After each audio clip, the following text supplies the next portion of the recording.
side aisles and get them to the family in the front.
Start the stream. I already did. Did you link it to the? No. I don't do all that. I just get it started. Deal with it afterwards.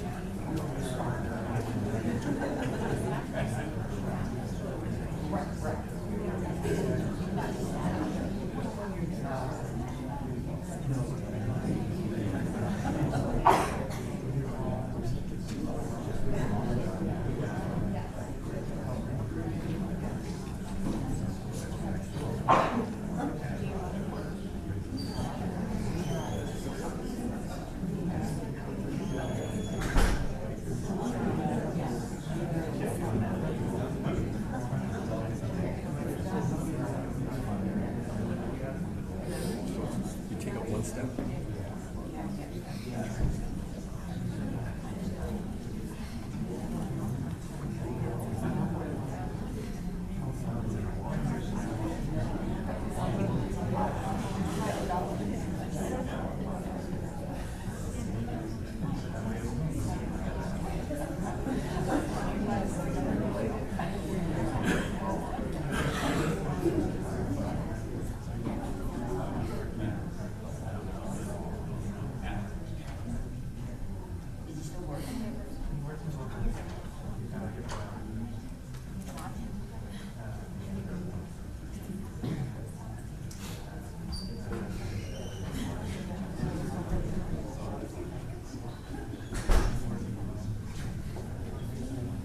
Use the side aisle, please. Family's in the first row. Right.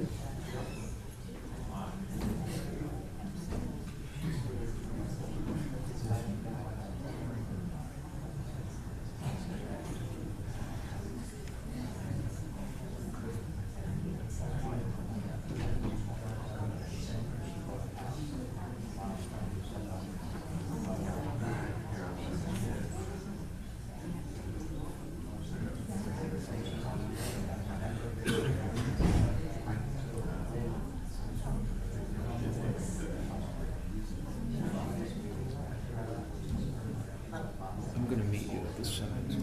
Okay. And I found out where the location is pretty much so. You know more than I do at this point. You use the side aisle, please. Family seated in the first row. It's the deed that we are in the section. Okay. Are we going to load the casket? They said yes, because they wanted to do everything they did for Martin.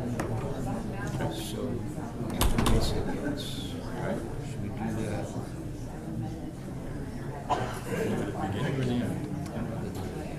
That's fine. It's a good range. Yeah, that's not a problem with Michael. His dad's Especially they have those pretty yellow roses on Yeah, top. all right, no problem. I'll take care of that.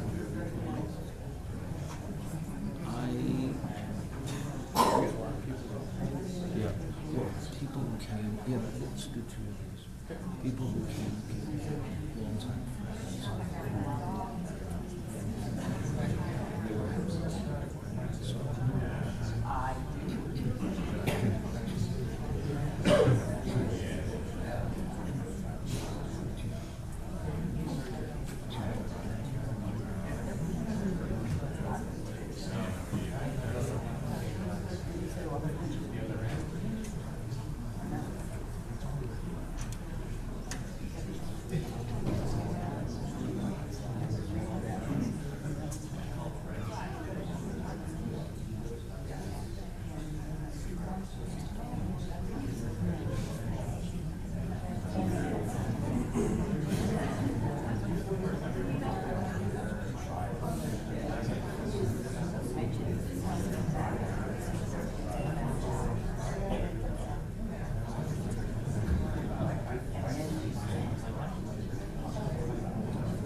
We are going to tear the ribbon that you're wearing as a sign of mourning. And it's the oldest symbol of mourning in Judaism. It indicates how our heart is torn. And if you would repeat after me the blessing, Baruch, Atah, Adonai, Dayan, Amen. Blessed are you, eternal God, judge of the truth. Josh is going to help. You could tear it or Josh can. No, not that. Just the black. Just the black. You want to tear? You just hold it at the bottom.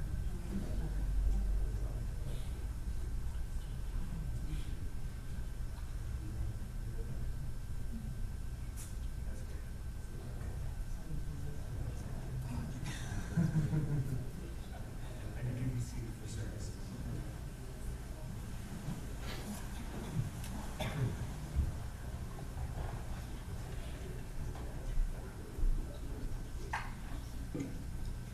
Ladies and gentlemen, as we begin our services here this morning, we would kindly ask if everyone would please turn off or silence all electronic devices. Thank you.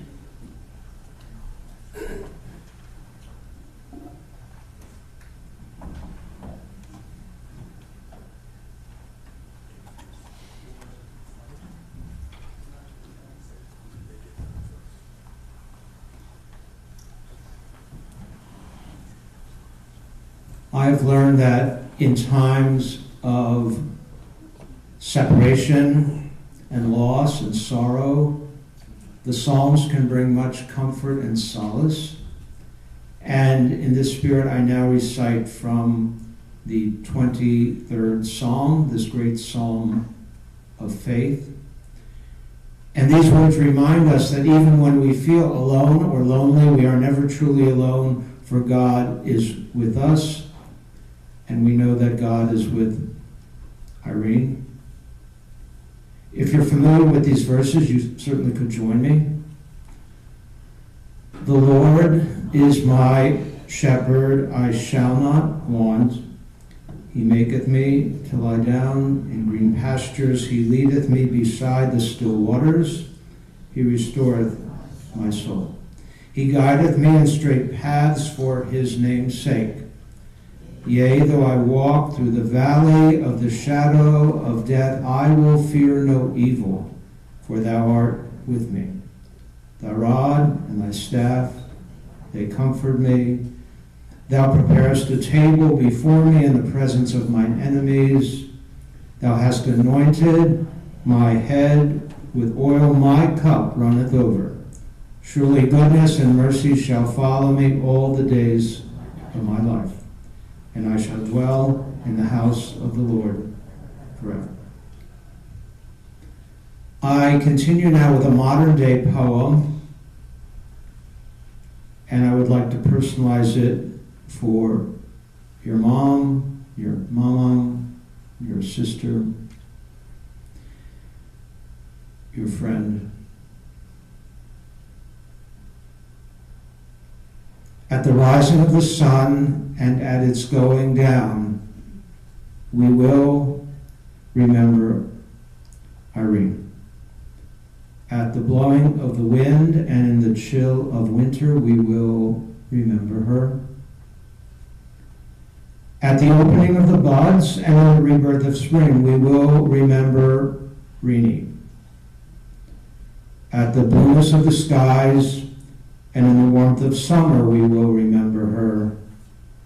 At the rustling of the leaves and in the beauty of autumn, we will remember her. At the beginning of the year, and when it ends, we will remember her. As long as we live, she too will live, for she is now a part of us as we remember her.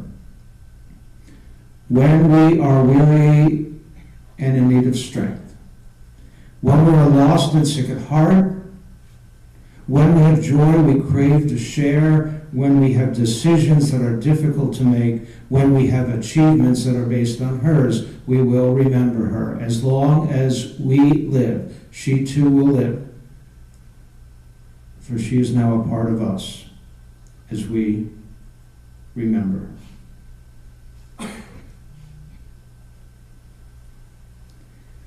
In this close circle of family and dear friends and many lifelong friends, we have come together to express our love and respect and admiration for Irene, Rini, Ivy, Mom, Moo.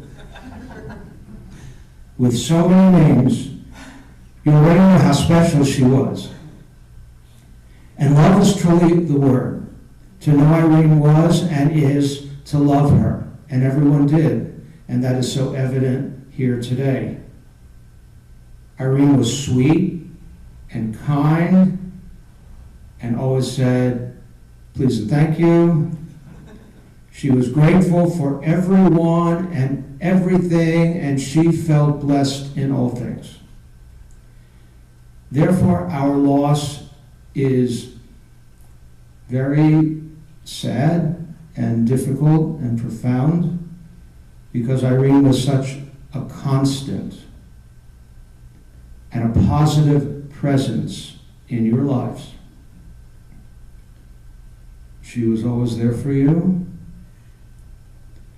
and always happy for your successes. Indeed, the greatest joy in life is to be able to say, I still have something to do. I want to accomplish yet more. And so she did, and always with a smile. If there is a word, just one word to describe Irene, it would be, I think, beautiful. She was beautiful and a beautiful person. We realize how much she taught us in terms of her inner strength, resilience, selfless giving, caring, and loving. So I believe that Irene might say to all of us right now, well, she would say thank you. But thank you for being here and for supporting my family and for helping to tell my good story. And then she might go on to say, don't mourn for me, for I did not lead a mournful life. And you know, in the balance, she certainly did not. She led a full, fulfilling, vital, purposeful, and good life. Irene was brilliant, and she earned a BA in English at the University of Pennsylvania. Early on, she learned the meaning of hard work and diligence. For many years, you may know, she excelled in retail at Strawbridge's. Remember Strawbridge's?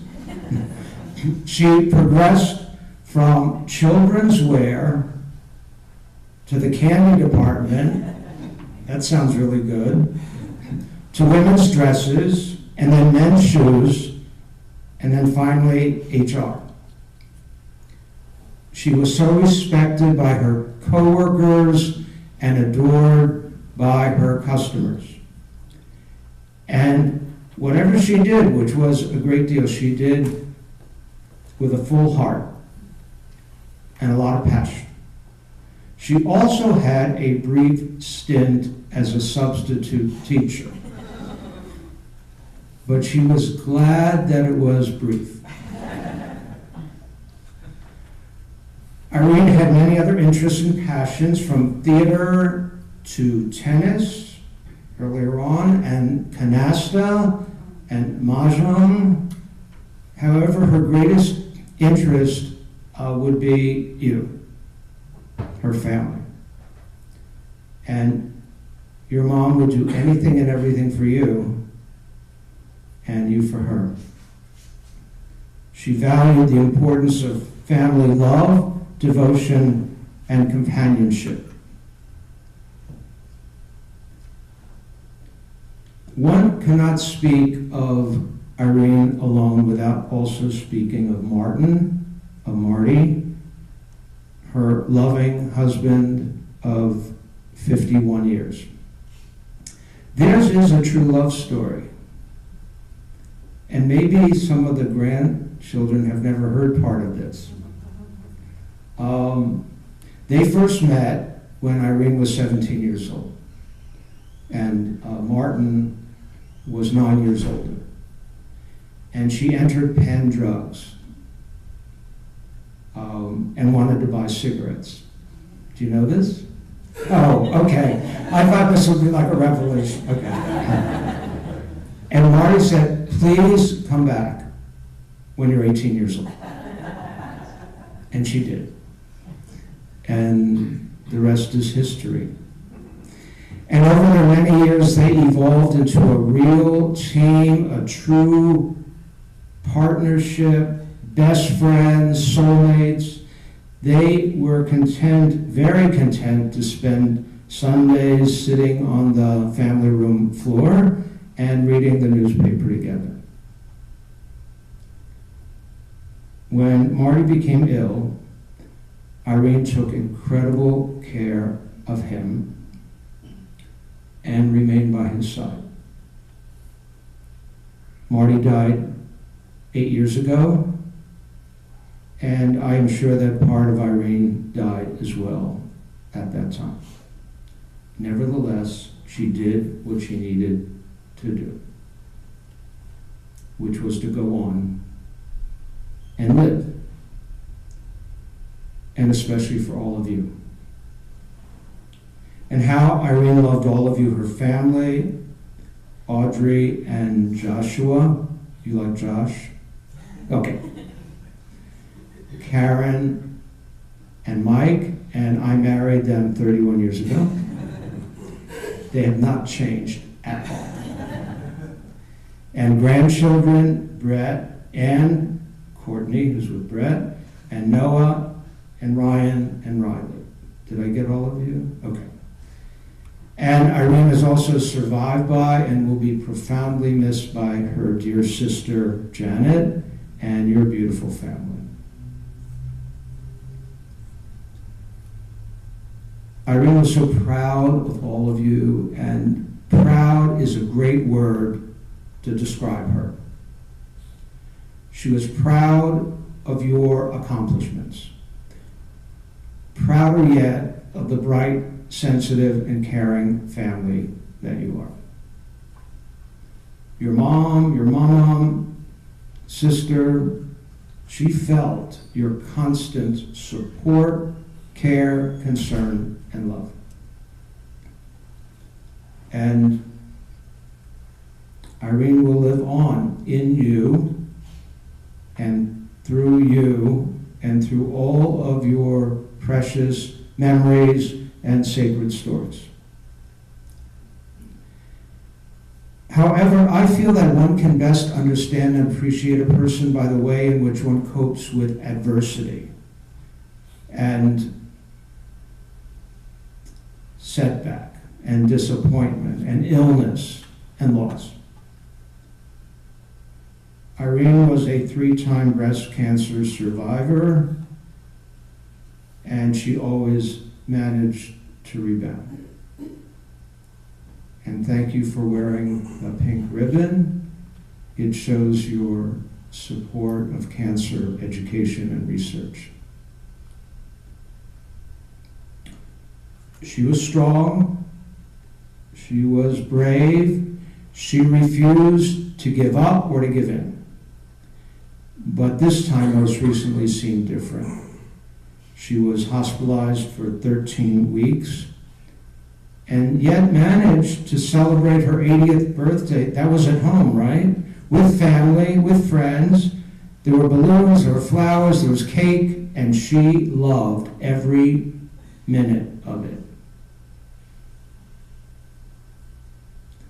Irene died, but she died knowing that she helped to raise and guide and teach and inspire children and grandchildren who in turn have so much to offer to others. You are her and their precious legacy.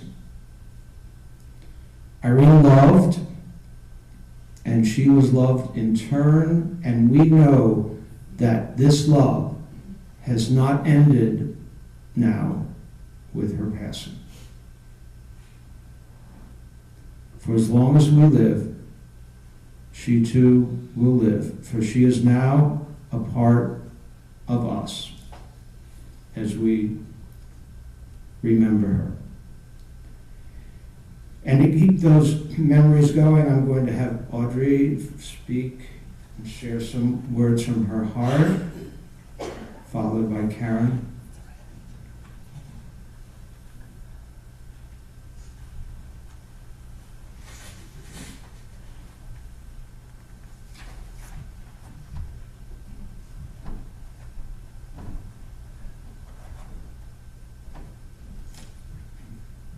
Hi.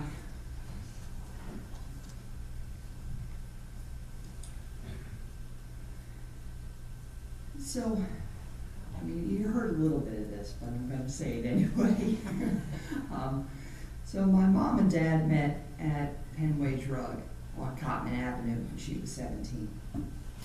So Irene took a walk from her house on Levick Street to get some cigarettes. And she started chatting with the pharmacist who asked how old she was. She was just 17. He said, "Come back and see me in a year." And that's how our parents, Irene and Marty, met. So Mom started at UOP at 17. She was an English major. She was on the bowling team, and she was a majorette. And we think the rock throwing didn't start until she was 18. But only they, and maybe my Uncle Gil, really know. So Marty used to throw rocks at her dorm window to get her attention.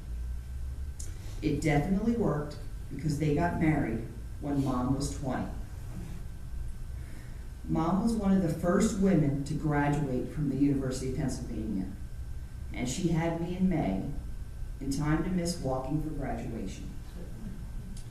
But there are pictures of 6-day-old me with Mom in her cap and gown. So Mom was a great mom, and I was a bit of a reckless, rubbery kid. And I bounced down the steps for the very first time when I was about 18 months old at Dad's Penway Drug. We lived in the apartment above the drugstore. Now, the reason I bring this up is because when I was 4 and Karen was 2, our parents bought this house on Merlin Place, which you're probably all pretty familiar with. So it took a few years before I single-handedly caused them to put carpet over wood on the steps. Nothing like a kid in socks repeatedly flopping down the steps, backwards, forwards, frontwards, sideways, stomach, back, and finally I heard, "Marty, I think we need to carpet the stairs." So, another goofy story. So I'm riding Dad's huge 12-speed bike. I hit the edge of the station wagon. I flip my head. I flip over the hood of the car into the driveway. Now you think this is a bad story, but it's really not. So I flip over the flip over the car. I just get my knees and my arms. That's okay. But my mom is cool as a cucumber. I walk into the backyard. She's working on a flower bed. And I'm just dripping a bit of blood. And she handles it really cool. She's like, "Come into the house, we'll clean it all up." And she's calm. But she definitely taught me how to handle an emergency. But on the downside, Karen now refers to that as the years that she was not allowed to do anything.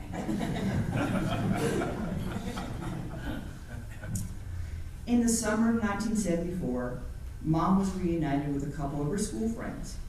We saw each other at Southampton Swim Club. Mom, Lois, and Shelley reunited, and they have been great friends all those years since. Mom was so graceful and pretty.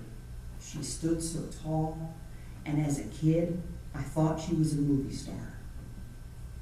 She looked so cool in her sunglasses, and her rings made rainbows in the sun.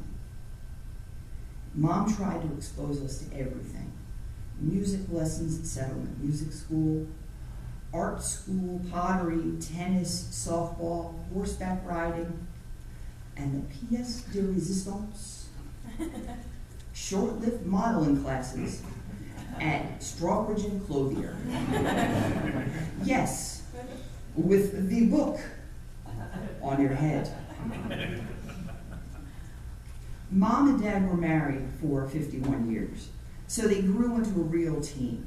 They made decisions together, they enjoyed reading mystery novels, they had fun going out with their friends and traveling together to Alaska and California, the Grand Canyon.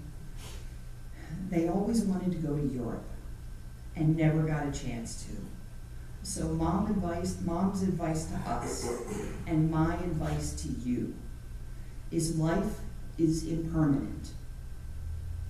So let that help you see how precious it is, and that we should all get on with our ambitions and our dreams.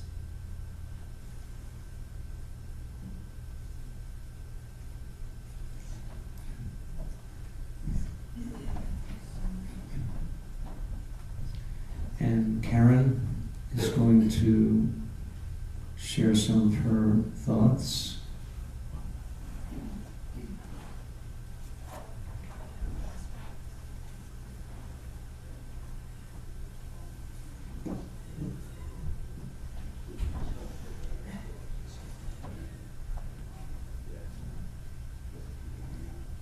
I'm the serious sister. Thank you all so much for coming. How do you define a lifetime? Is it the number of years you are on this earth? Is it the number of experiences you have within the years of your life? Is it the lives you affect during your life? Is it the legacy you leave behind that defines your life? Mom was born November 3rd, 1942. She had 80 years on this earth. But I think we can all agree that she will affect all of us for the remainder of our lives.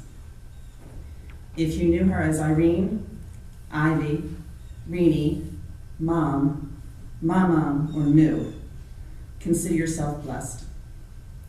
If you had the distinct honor of knowing her genuine smile, loving words, sincere kindness, her cow imitation, her horse imitation, heard her sing, witnessed her wiggle her ears, enjoyed a Phillies game in the heat of the summer with her, had a huge Sunday brunch with her, read the newspaper with her, witnessed her intense love of books and crosswords, knew how unbelievably brilliant she was, consider yourself blessed. Mom and Dad were married over 50 years. They married when she was a student at the University of Pennsylvania. In Mom's graduation picture, she's holding her firstborn baby girl, Audrey.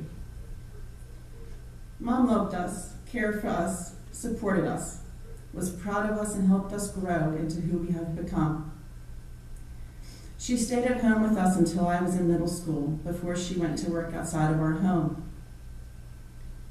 My mind wanders to so many memories. She ironed every week. She could fold a fitted sheet. Who here can fold a fitted sheet?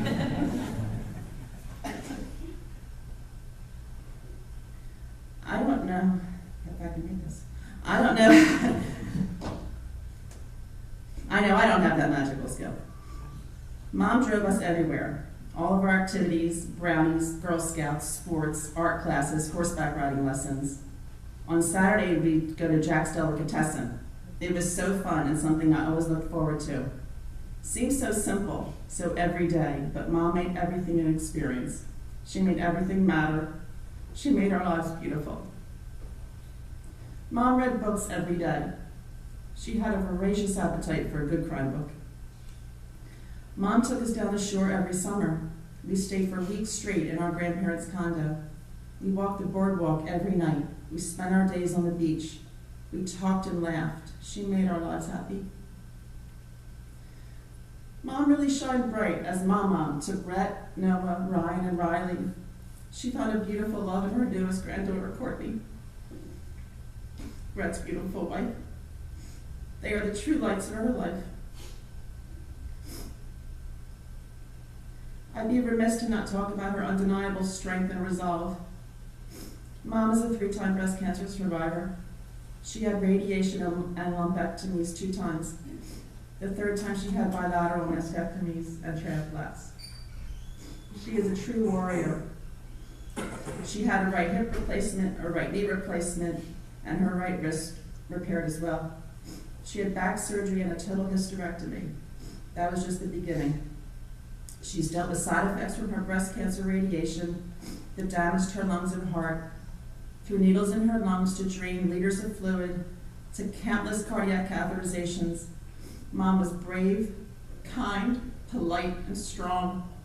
She never complained, but she and I did agree that cancer and its treatments suck. Mom took incredible care of Dad at the end of his life.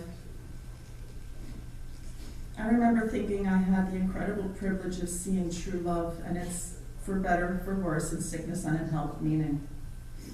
I'm truly honored to have been witness to that love. I hold these memories close to my heart and always will. Mom is my strength, my guiding light, my center. But what I've learned in the past 3 months, and especially since her death, is that she lives within me. I have her voice in my mind, her love in my heart, her strength within myself. And that is how you define a lifetime. Thank you.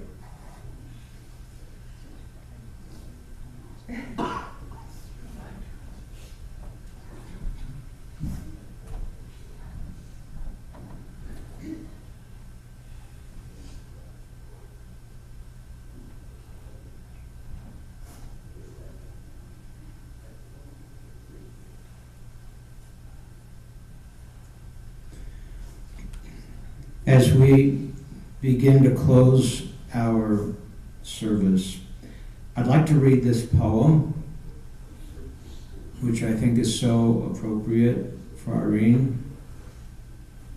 And I read it almost as if she would be responding to the beautiful words spoken by her daughters.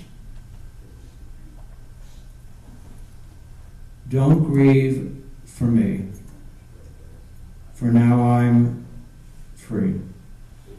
I'm following the path God laid for me. I took God's hand when I heard God call. I turned my back and left it all. I could not stay another day to laugh, to love, to work or play. Tasks left undone must stay that way. I found that place at the close of day. If my parting has left a void, then fill it with remembered joy. A friendship shared, a laugh, a kiss, ah yes, these things I too will miss.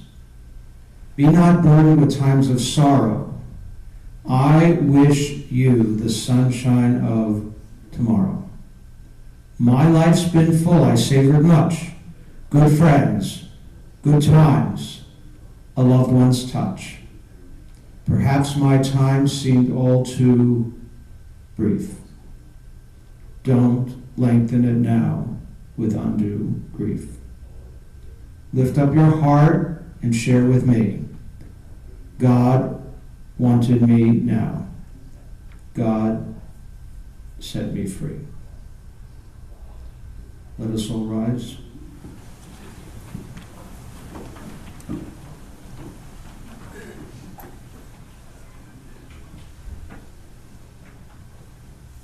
Elmol Rachamim, Shochein Bamromim, Hamitzei Menuka Nachona Tachat Kanfe Hashchina, Yitzra Vikra, Shechalacha Lo'olama, Ba'al Harachamim Yitzror Bitra Hakayim Et Nishmata, Adonai Hu Nachalata, V'tanua B'shalom al Mishkava V'namar Amen.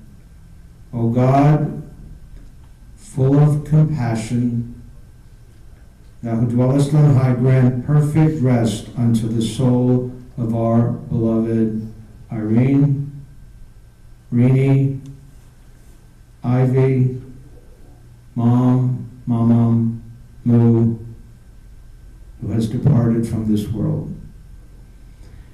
Lord of mercy, bring her into your presence and let her soul be bound up in the bond of eternal life. Be thou her possession. And may she rest in peace as she lived her entire life at peace with herself and with others. And may they rest in peace together. And we say, Amen. And you may be seated.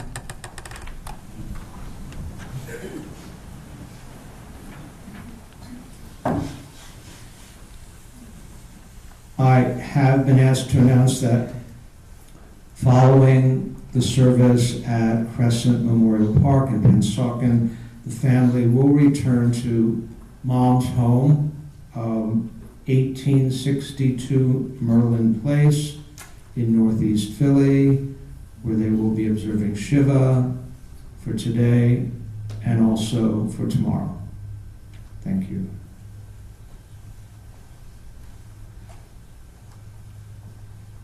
May we have the pallbearers, please?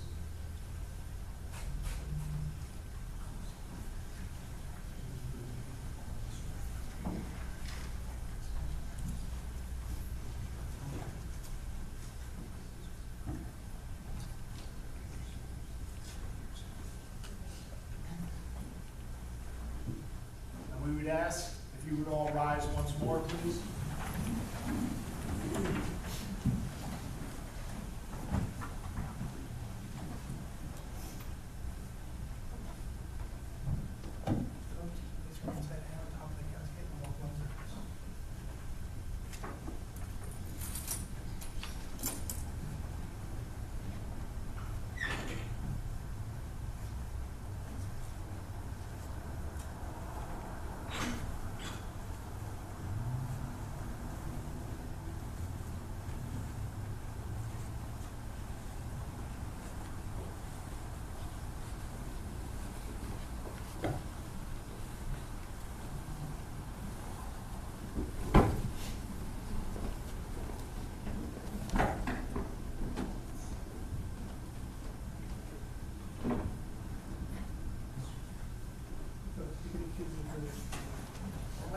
everyone would please just be seated for a moment. Thank you.